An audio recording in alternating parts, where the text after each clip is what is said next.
Hello guys. So we will be talking about your optional subject today, and within the optional subject I will be discussing with you my own optional subject, that is geography.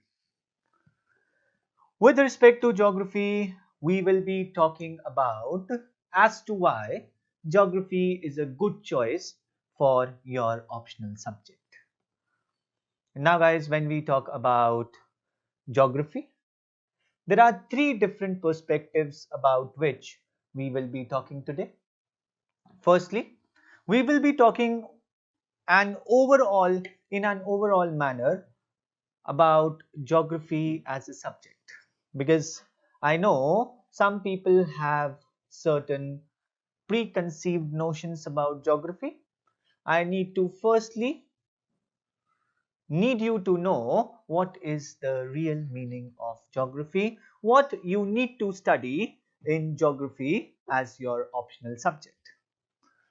Now guys, for this I would recommend you can do one very small thing before starting this video or before listening to whatever I have to say. Kindly at any place you can open up the syllabus of geography as an optional subject. If you open up the syllabus of geography as an optional subject, and while I'm explaining things to you, you are going across that syllabus, then this will help you in a better understanding definitely. So now guys, firstly, we will discuss the overall perspective of geography as a subject. I will not take much time of yours, but still I need to give you a complete perspective. Then I will be discussing with you the features of a good optional subject. I know many students remain confused about their optional subject. I need you to know what should be included in the subject that you choose.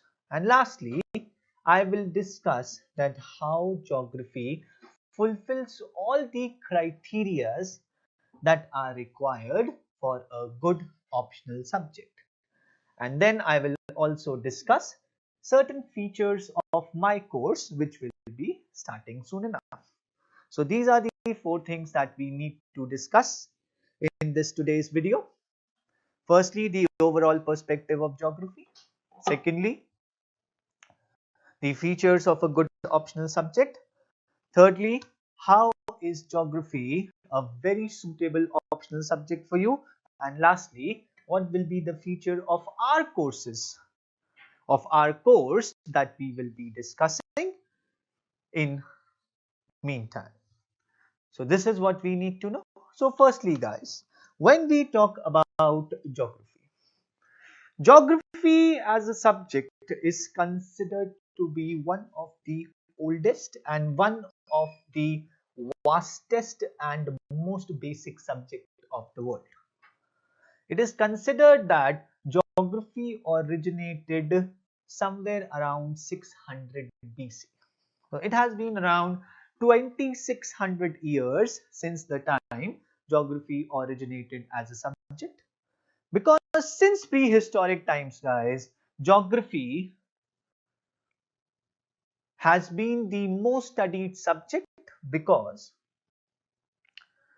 human mind has always been most curious about the world that exists around him or her. Our mind is most curious about the things that happen around us. Our mind needs to decipher the various secrets of nature. So since prehistoric times, humans have been trying to understand nature, and that is why geography is among the oldest subjects of all. But today, the study of geography has been highly developed, has been highly modernized. And when we today talk about geography, geography is defined as the study of the physical as well as the cultural landscape. Now guys, there are two things that we need to know when we are talking about the study of geography. First is the study of physical landscape and second is the study of cultural landscape. Now guys, in this slide that you can see on your screen as of now, you can see two photographs. The first, the bigger photograph represents a region which is only showing natural structures. If you will see the photograph, that is the bigger one that is present in the region which is at the top of the slide. If you will see this picture, in this picture you will see you have a region which is completely covered with all the natural structures, that is mountain, sand, etc. If we see a region which is covered completely with the natural structures like in this photograph, such a region is known as a physical landscape. On the other hand, if we see the photograph that is downwards, the smaller one, if you will look closely towards this photograph, you will see this photograph is covered with houses. This photograph is covered with buildings. Now, these structures are not completely natural. These structures are man-made. So, if we have a landscape, if we have a region of the earth that only consists of natural structures, then it is known as natural landscape. And if we have a region of the world that is covered with man-made structures, then such a region is known as a cultural landscape. Geography is the study of both physical landscape as well as cultural landscape. When we talk about geography as the study of a physical landscape, within geography, we have our first subsection which is known as physical geography. If you will see in your syllabus, physical geography makes your paper 1 section A. Guys, within physical geography, we understand all natural processes. We understand the processes happening on land. We understand the processes happening in water. We understand the processes happening within the atmosphere. So whatever natural processes are taking place on the earth, whether on land, water or air, all these processes are understood in the section of physical geography. Then guys, so we can say it in this way, that the study of physical landscape is within the section of physical geography. Then guys, you have paper 1 section B, which is human geography. When we talk about human geography is the study of the cultural landscape. Now, within this cultural landscape that you can see, within the houses that you can see within this landscape, there are people. And when we talk about people, we have to study many things about the people. We have to study their culture, we have to study their thinking, we have to study their day-to-day activities, we have to study their patterns of reproduction. All these things we need to study in geography. If we talk about paper 1 section B, paper 1 section B talks about all these facets of human life within the world. We talk about population, which is the patterns of reproduction in the world. We talk about settlements, that is the designs of the cultural landscapes in the world. We talk about economic geography such as agriculture and industries, that is the day-to-day activities of humans. Even in geography, we talk about certain aspects of society, we talk about certain aspects of psychology. So there are many things that we need to talk in human geography. So please try to understand, human geography is a very multi-dimensional topic. Human geography is about the economics of humans. Human geography is about the population of humans. Human geography is about culture of humans. You can see cultural geography in there where we have to read even religion. Human geography is about about the society of humans, and most importantly, human geography is also about the psychology of humans. So human geography is not only about geography, it encompasses many other subjects like economics, sociology, psychology. Many subjects are included when you are trying to have an understanding about human geography itself.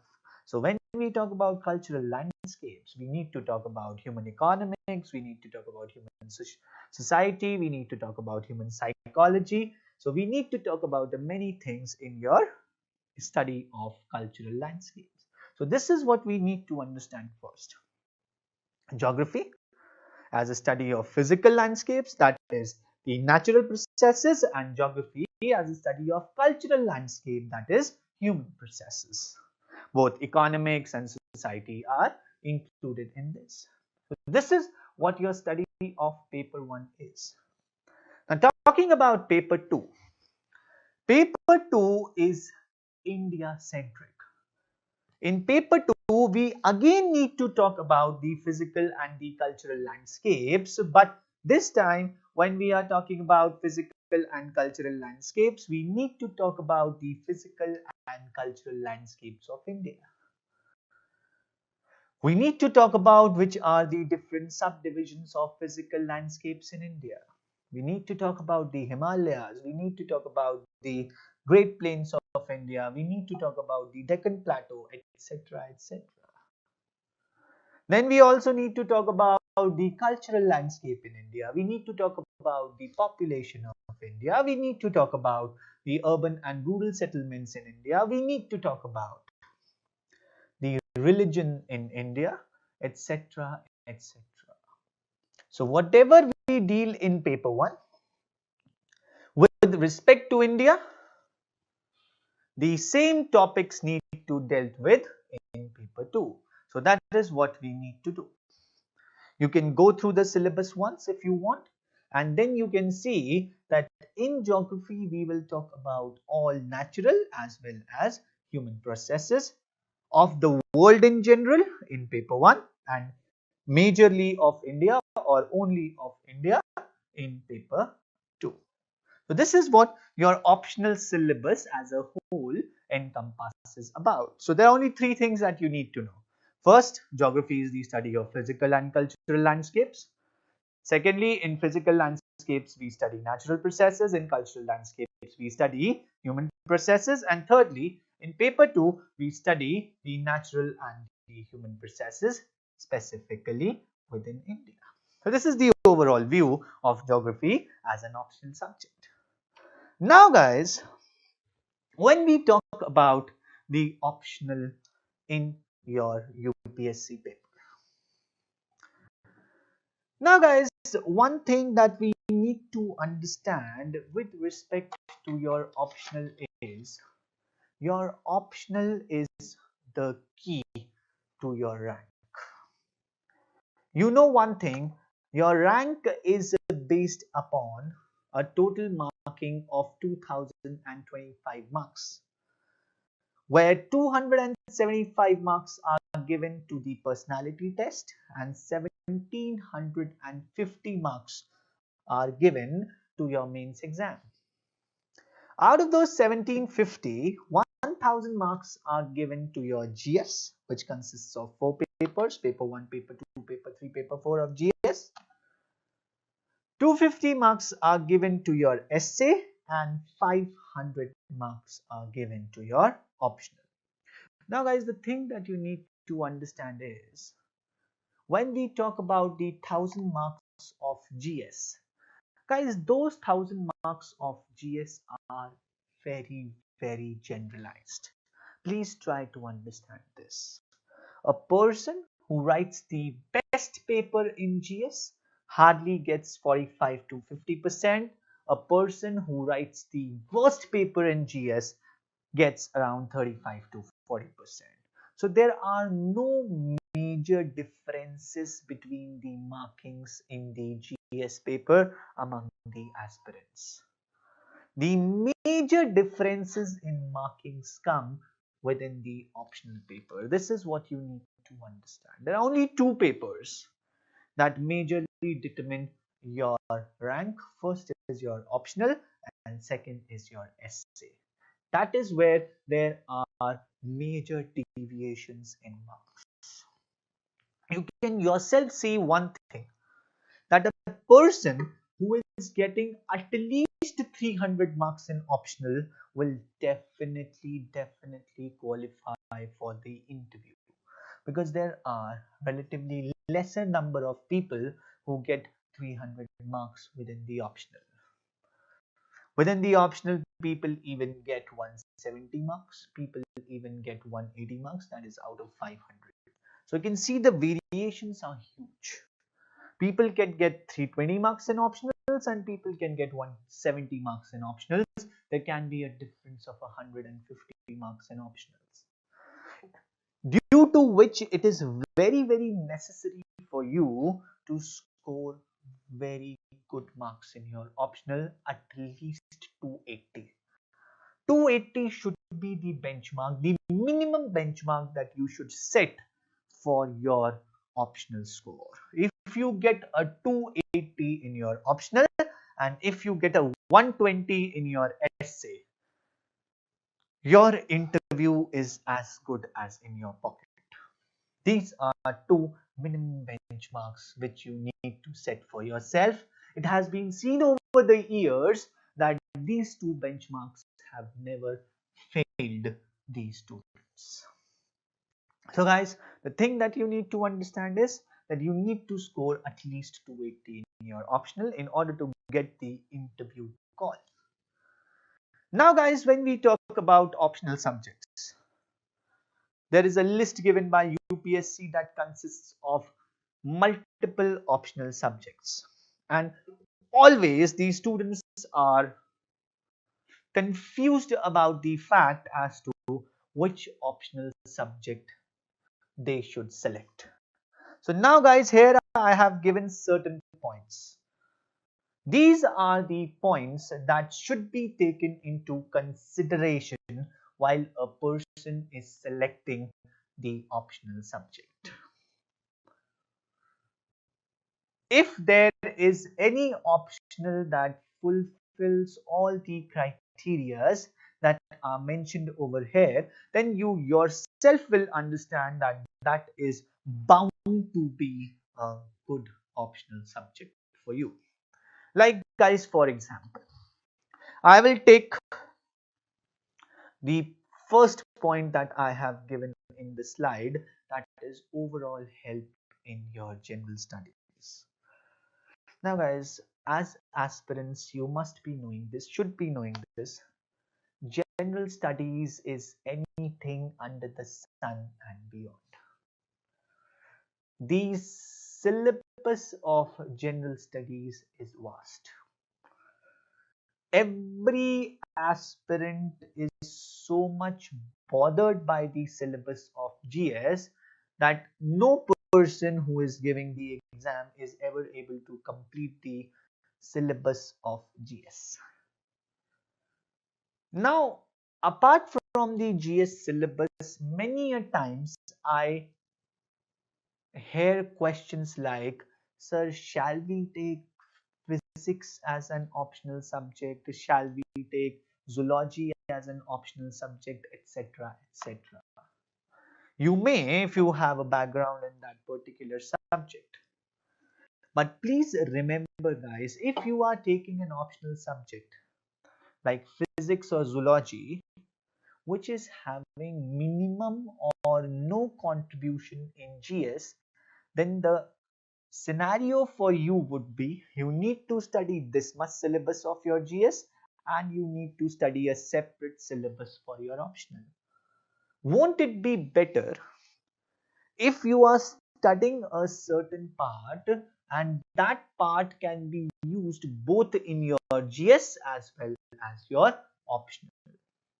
The higher the intersection between GS and optional is, the lesser will be the workload over you people. So the most important factor that determines that which optional subject is good for you is its intersection with your GS paper. Say for example, you are studying about climatology, and within that climatology you are completing both your optional syllabus as well as your GS syllabus, so you only need to read that climatology once, both for GS as well as optional. 100 units of GS and 50 units of optional syllabus does not make sense separately, but 100 units of GS in which already 30 units of your optional syllabus is covered and only 20 units of your optional syllabus is remaining makes a lot of sense. Sochiye na, think about this. You will read 100 units of GS separately, you will read 50 units of optional separately, you will have to read 150 units. And reading is not a problem, the problem is retaining. On the other hand, you read 100 units of GS in which already 30 units of optional is covered and you need to read only 20 units of optional separate. So you are in all reading only 120 units, much lesser than 150 units. The higher would be the intersection between GS and optional, the lesser you will have to read and retain. And that is why you can see people always choose optionals which are intersecting with their GS syllabus. So this is the first characteristic that a good optional should have. It should intersect with the GS syllabus so that the people do not have to separately read optional as well as GS.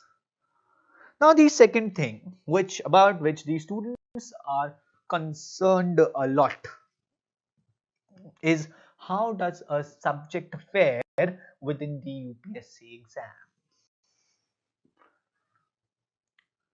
There are certain subjects which people say do not give you ranks. There are certain subjects which people say give you repetitive ranks. And a student always goes by the past record of the subject, that whether that subject has given ranks in previous years or whether that subject has not given ranks in previous years.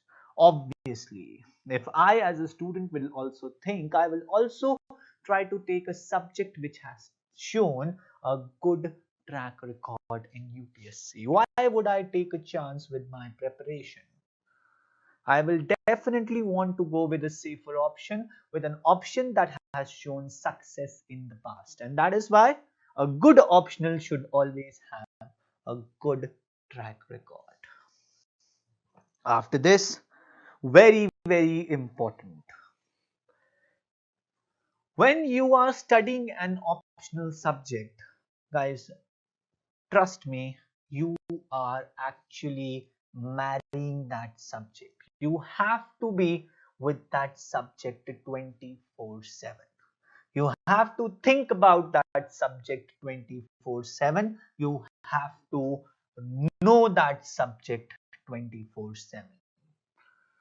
And no matter how comprehensive the classroom program is, but still you will have to brush up things from your own end. And when you need to brush up things from your own end, you need literature. You need sources.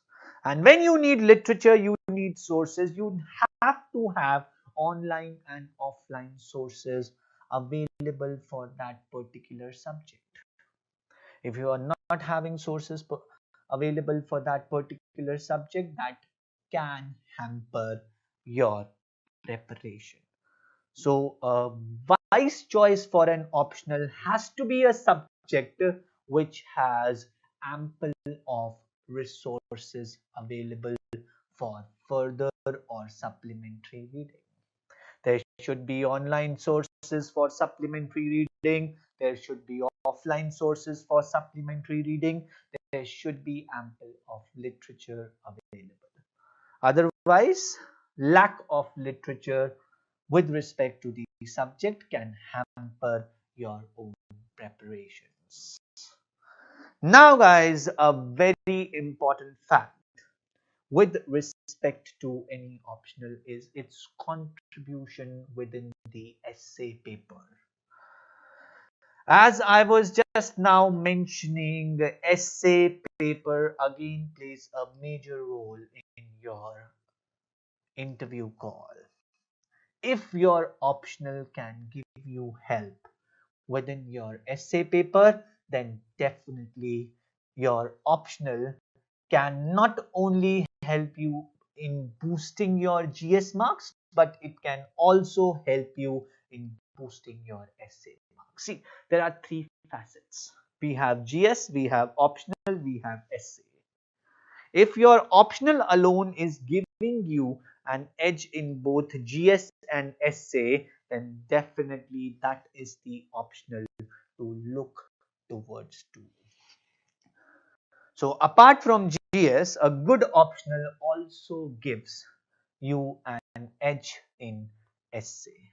So this is again a very important feature of a good optional. Next guys, freedom of expression. Now this is one of the biggest characteristic that an optional should have. There are many optionals. But guys, the problem is that in most of the optionals, which are largely theoretical, you do not get a freedom to express your views. And expression is possibly the most important thing in your UPSC exam. The examiner cannot read your mind. The examiner will read your paper. The examiner will read your expression. Now, there are many humanities-based subjects. In a humanities-based subject, you need to be theoretical in your expression. Then there are certain subjects which are scientific in nature. In a scientific subject, you need to be too concise in your expression. You must have read science in your school, you must have read humanities in your school. In humanities, you need to write long paragraphs. In science, you need to be to the point. So there is a vast difference in how we express different types of subjects. But guys, geography. Geography is the only subject where we have a combination of humanities and science. And that is why geography is the only subject where you have the freedom of expression. You can express it in any way. You want to write long paragraphs, you write long paragraphs. You want to make diagrams, charts, graphs, etc. You make diagrams, charts, graphs, etc. You make diagrams. Why? Because geography has a scientific inclination also and has a humanities inclination also. Physical geography is majorly about science. Human geography is majorly about humanities. So geography gives you a perfect blend between science and humanities, and that is why there is no restriction of expression. Express as you want it. And this is one of the biggest advantages that an optional subject needs to have. An optional subject needs to have the freedom of expression. A child, an aspirant can express his or her views as he or she wants them to do. And guys, lastly, as you know, most of the aspirants I have seen are majorly concerned about their prelims paper. And definitely the prelims paper is getting more and more, random and tougher year by year. So the optional that you are studying should definitely help you somewhere in your prelims exam as well.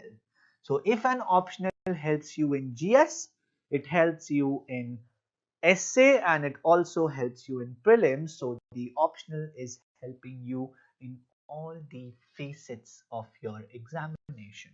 And in fact, the optional should also help you within your interview, within your personality test.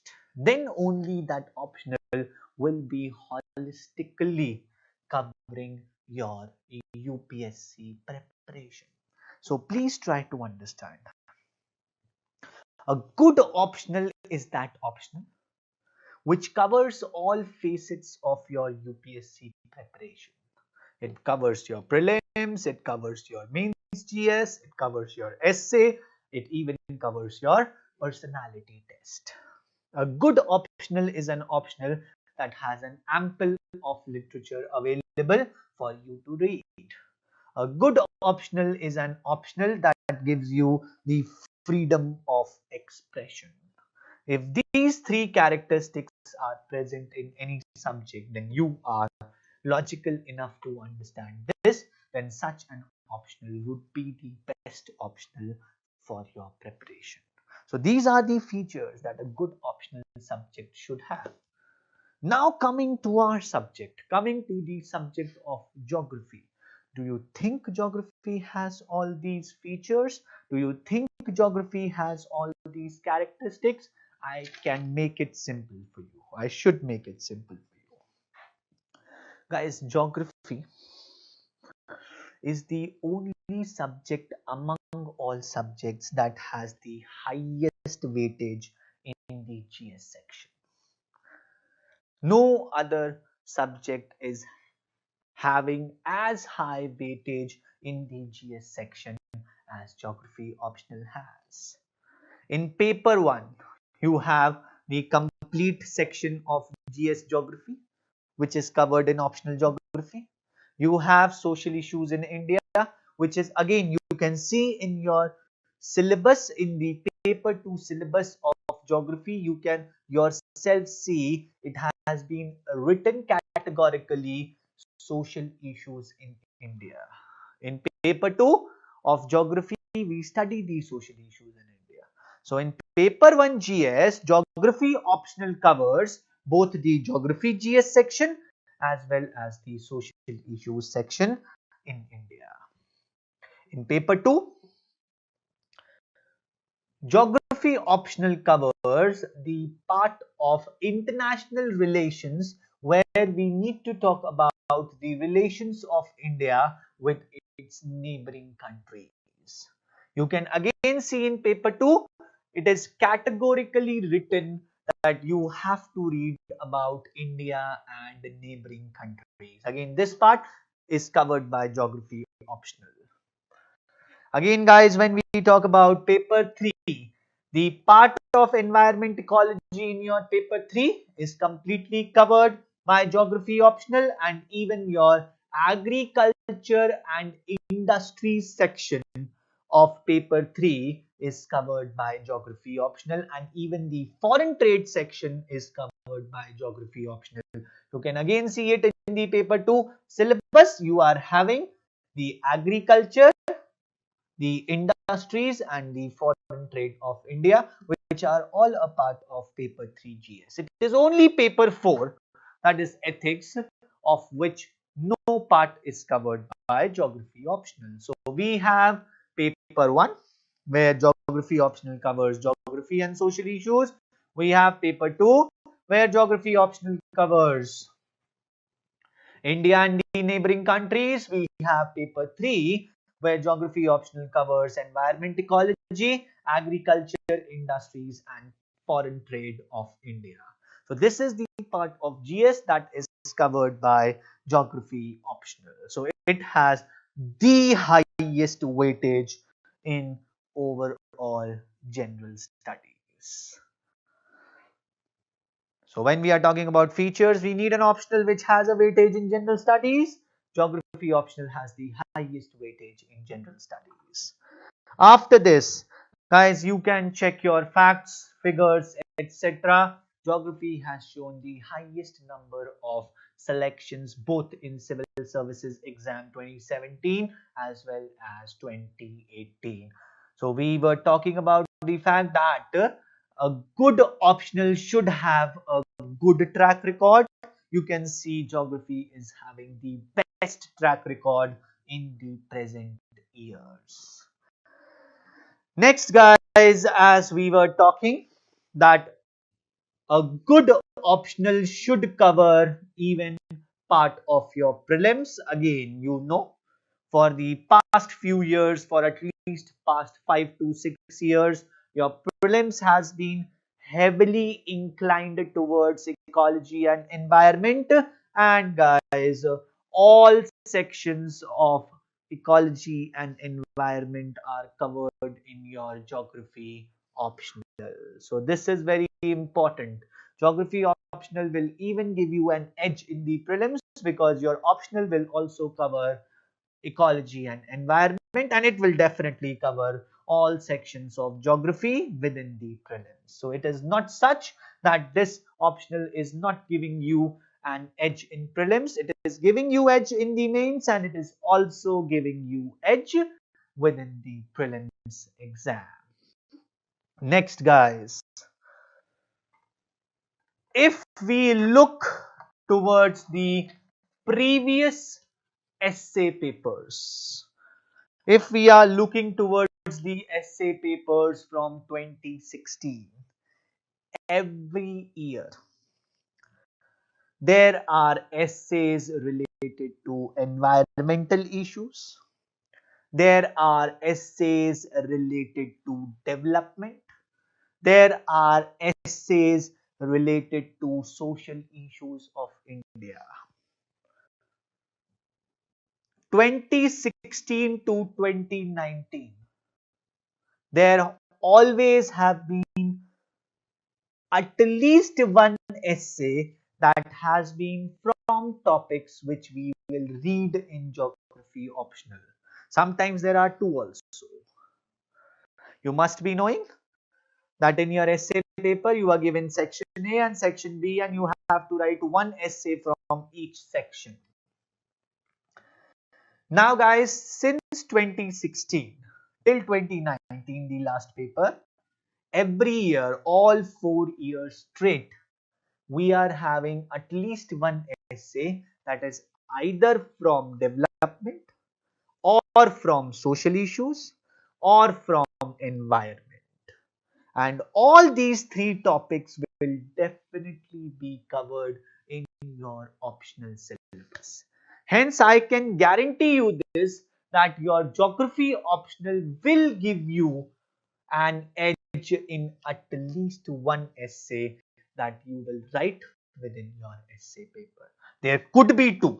In 2017, there were two essays that, and in different sections, that came from geography, but at least there is one essay that always comes from topics that we cover in geography.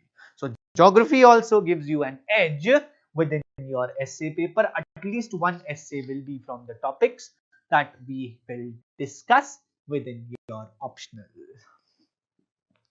And guys, as I was saying, the next point, that geography is the intersection of both science as well as humanities, and that is why geography gives you a complete freedom of expression within all the answers that you write. You can write theories, you can make charts, you can make graphs, you can make diagrams, represent as you want to represent.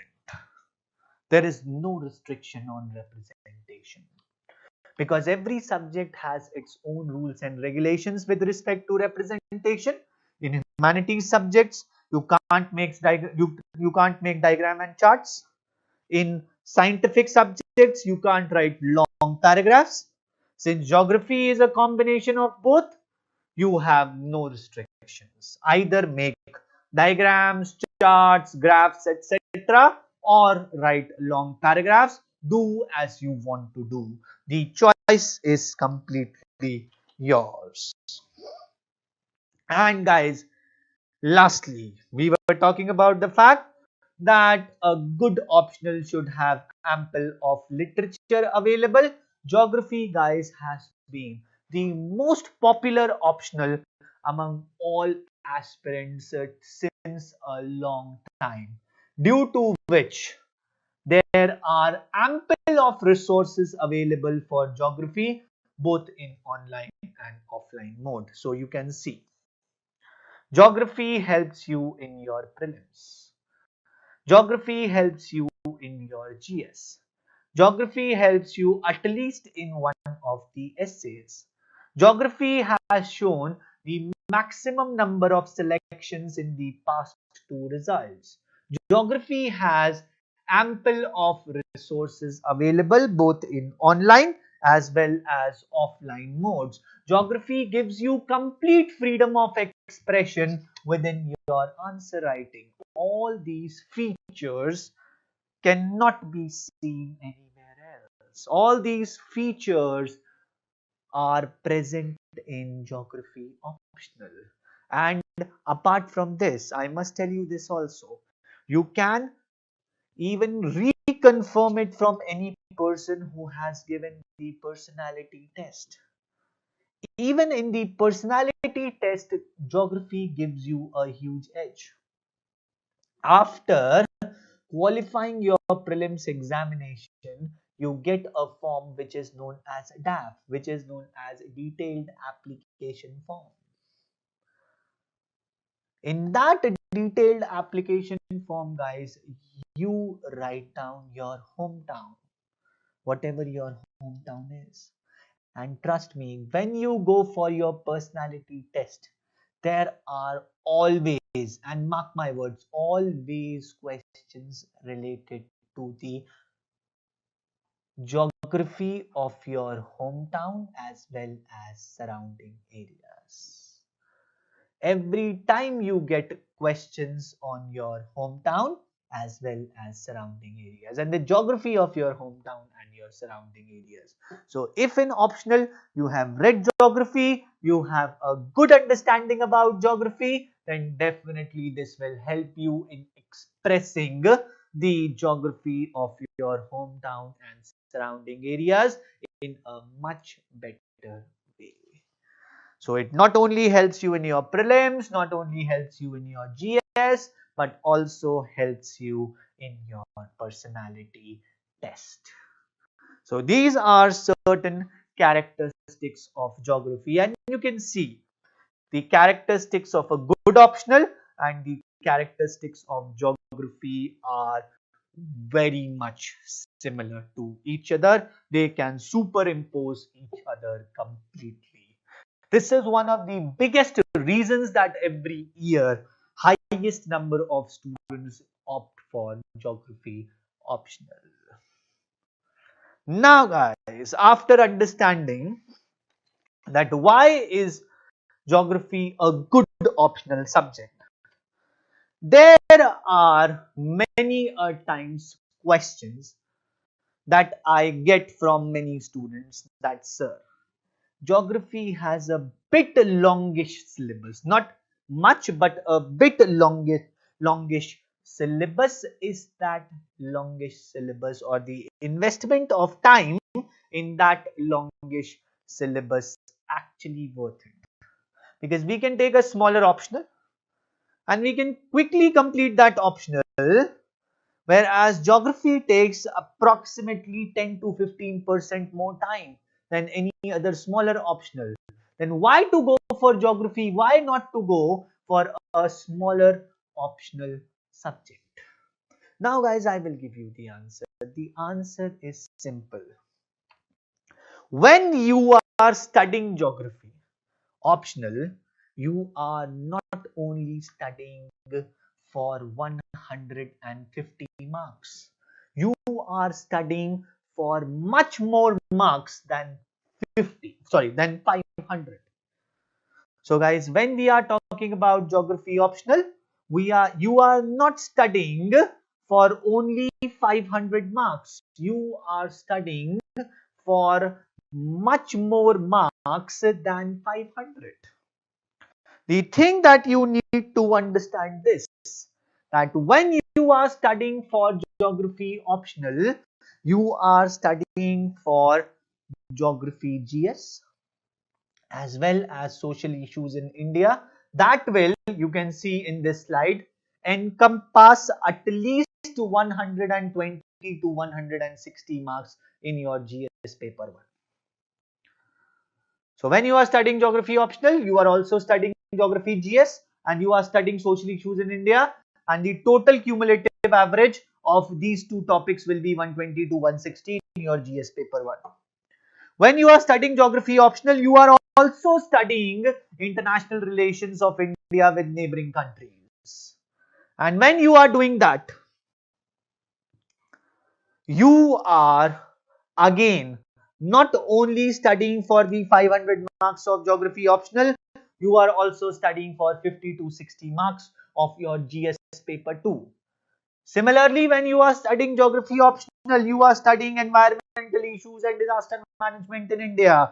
You are studying agriculture, industries and foreign trade in India. All these topics will encompass at least 100 to 120 marks in your GS paper 3. So that ways you can see that when you are studying geography optional, you are studying approximately 300 marks of GS simultaneously. 30% of your GS is completed in your geography optional syllabus. 120 to 160 marks in paper 1, 50 to 60 marks in paper 2 and 100 to 120 marks in paper 3. Next guys, when we talk about your prelims, you get at least 8 to 10 questions directly from geography.